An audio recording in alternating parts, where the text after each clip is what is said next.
We'll catch up. Thank you, Bert. Okay, thank you, Peter. Members, we're a little bit ahead of schedule. Craig Wilson, the Delta Water Master, has a schedule conflict. He was scheduled at 1, but we're going to try to move him earlier. I want now to return to the motion that was to be developed by staff in the previous item.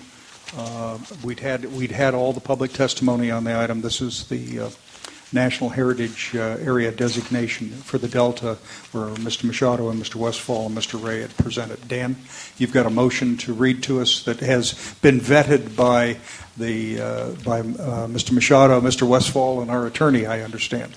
And yeah, you. Our suggestion is that the Council resolve to authorize the Chairman to communicate to Congress and our congressional delegation the Council's support for designation of a National Heritage Area in the Delta, and the letter would make 3 points.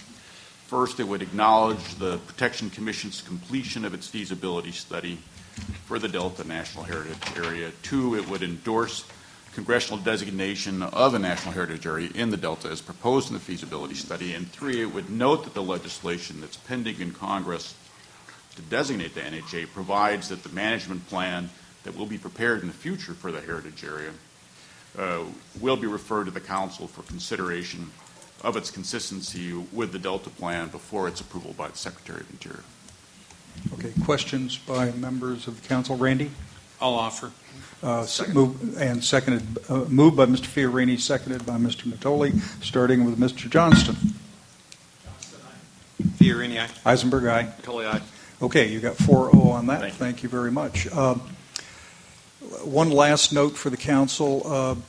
Dr. Norgard is on a train. He came up early.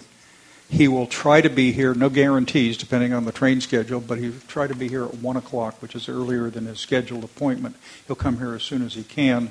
With the Water Master's accelerated schedule, I think we might be able to get a little earlier than we were expecting. And I remind everyone there is a opportunity at the end of today's meeting to say hello to this funny-looking guy with a tie and a mustache down here who's going to be very important to all of us later, our new executive officer. So,